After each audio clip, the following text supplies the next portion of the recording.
ಇಲ್ಲಿ ದಿನೇಶ್ ಶೇರವಹಳ್ಳಿಯವರೇ ಒಂದು ಪಾಯಿಂಟ್ ಇದೆ ಇಲ್ಲಿ.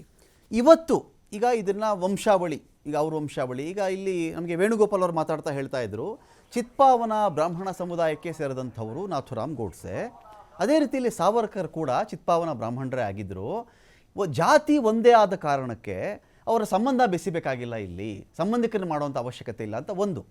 ಇದೇ ಗಾಂಧಿ ಹತ್ಯೆ ಆದಮೇಲೆ ಅನೇಕ ಚಿತ್ಪಾವನ ಬ್ರಾಹ್ಮಣರ ನರಮೇಧ ಕೂಡ ಆಗಿದೆ ಇದೇ ದೇಶದಲ್ಲಿ. ಅವ್ರನ್ನ ಊರು ಬಿಡಿಸಲಾಗಿದೆ, ಅವ್ರನ್ನ ಓಡಿಸಲಾಗಿದೆ. ಆ ಒಂದು ಮೂಲ ಯಾವ ಒಂದು ರಾಜ್ಯದಲ್ಲಿ ಅವರು ಇದ್ದರೋ ಅಲ್ಲಿಂದ ಸೇಮು. ನಾನು ಇದನ್ನು ಸಿಖ್ಖರ ದಂಗೆ ಇದೆಯಲ್ಲ, ಸಿಖ್ಖರ ಹತ್ಯಾಕಾಂಡ ಇದೆಯಲ್ಲ, ಅದಕ್ಕೂ ಸೇರಿಸೇ ಮಾತಾಡ್ತಿದ್ದೀನಿ. ಇದು ಯಾವತ್ತಿಗೆ ಬಿಯಾನ್ ಸಿಂಗ್ ಸತ್ವಂತ್ ಸಿಂಗ್ ಇಂದಿರಾ ಗಾಂಧಿಯನ್ನು ಕೊಂದು ಹಾಕಿದ್ರೋ ಇದಾದ ಮೇಲೆ ಸಿಖ್ಖರ ನರಮೇಧ ಆಯಿತು. ಮಾಡಿದ್ದವರಿಬ್ಬರೇ ಕಂಡು ಸಿಖ್ಖರನ್ನು ಸಾಯಿಸಿದ್ರು. ಜಗದೀಶ್ ಟೈಟ್ಲರ್ ಕೂಡ ಒಬ್ಬ ಅದರಲ್ಲಿ. ಅದಕ್ಕೆ ರಾಜೀವ್ ಗಾಂಧಿ ಅವ್ರನ್ನ ಕೂಡ ಕೇಳಲಾಗುತ್ತೆ, ಒಂದು ದೊಡ್ಡ ಆಲದ ಮರ ಬಿದ್ದಾಗ ಈ ಥರ ಸಣ್ಣ ಪುಟ್ಟ ಗಿಡಗಳು ಹಾಳಾಗೋದು ಸರ್ವೇ ಸಾಮಾನ್ಯ ಅಂತ ರಾಜೀವ್ ಗಾಂಧಿ ಮಾತಾಡಿರ್ತಾರೆ ಅವತ್ತಿಗೆ. ನನ್ನ ಪಾಯಿಂಟ್ ಇಲ್ಲಿ ಏನು ಅಂದರೆ, ಅವತ್ತಿನ ಘಟನಾವಳಿಗಳಲ್ಲಿ ಇವತ್ತಿನ ತಲೆಮಾರು ಯಾಕೆ ಜೀವಿಸಬೇಕು, ಇದರಲ್ಲಿ ರಾಜಕಾರಣದ ಬೆಳೆನ ಯಾಕೆ ಬೇಯಿಸಬೇಕು ಅಂತ ಈ ವಿಚಾರಕ್ಕೆ ಬಂದ್ರೆ, ಮಹಾತ್ಮ ಗಾಂಧಿ ಅವರು ಸ್ವತಂತ್ರದ ನಂತರ ಅವರು ಯಾವುದೇ ರಾಜಕೀಯ ಹುದ್ದೆಗಳನ್ನ ಅಲಂಕರಿಸಲಿಲ್ಲ. ಅವ್ರಿಗೆ ಈ ದೇಶದ ಪ್ರಧಾನಿ ಆಗೋ ಹಕ್ಕು ಇತ್ತು, ರಾಷ್ಟ್ರಪತಿ ಆಗೋ ಹಕ್ಕು ಇತ್ತು. ಅವರು ಒಬ್ಬ ಕೇವಲ ಹೋರಾಟಗಾರರಾಗೆ ಉಳ್ಕೊಂಡ್ರು. ಯಾಕಂದ್ರೆ ಕಾಂಗ್ರೆಸ್ ಅಧಿಕಾರಕ್ಕೆ ಬಂದ ತಕ್ಷಣ ಎಲ್ಲ ಸರಿ ಹೋಗುತ್ತೆ ಅನ್ನೋದು ಅವ್ರ ಮನ್ಸಲ್ಲೂ ಇರ್ಲಿಲ್ಲ. ಅವರಲ್ಲಿ ಇದ್ದಿದ್ದು ಹೋರಾಟ ಮಾಡೋರಷ್ಟೇ ನಮ್ಗೆ ತಪ್ಪುಗಳು ನ್ಯಾಯ ಕೊಡ್ಸಕ್ಕೆ ಒಂದು ಅನುಕೂಲ ಆಗೋಂತ ಒಂದು ಪದ್ಧತಿ ಅವ್ರಿಗೆ ಸಿಕ್ಕಿದ್ದು. ಗಾಂಧೀಜಿ ಅವರು ಹೋರಾಟ ಮನಸ್ಥಿತಿಲೇ ಉಳ್ಕೊಂಡಿದ್ದು. ಅವರು ಯಾವುದೇ ಸಾಂವಿಧಾನಿಕ ಹುದ್ದೆಗಳನ್ನ ಅವರು ಪಡ್ಕೊಳ್ಳಿಲ್ಲ ಅನ್ನೋದಕ್ಕೆ ಒಂದು ಇದು ನಿದರ್ಶನ.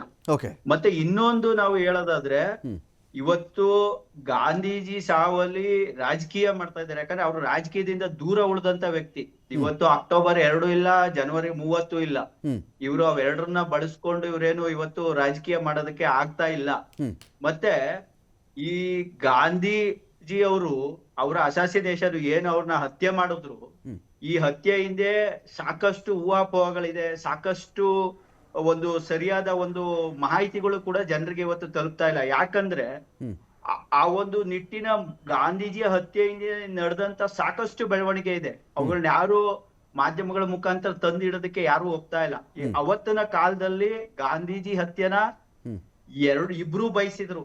ಒಂದ್ ಕಡೆ RSS ಆಗ್ಬೋದು, ಇನ್ನೊಂದ್ ಕಡೆ ಕಾಂಗ್ರೆಸ್ ಆಗ್ಬೋದು. ಯಾಕಂದ್ರೆ ಅವತ್ತು ನೆಹರು ಅವ್ರಿಗೆ ದೇಶದಲ್ಲಿ ಬೆಲೆನೇ ಇರ್ಲಿಲ್ಲ ಗಾಂಧಿ ಮುಂದೆ. ಯಾಕಂದ್ರೆ ಗಾಂಧೀಜಿ ಅವರು ಎಲ್ಲಂದ್ರೆ ಅಲ್ಲಿ ಧರಣಿ ಕೂತ್ಕೋತಿದ್ರು.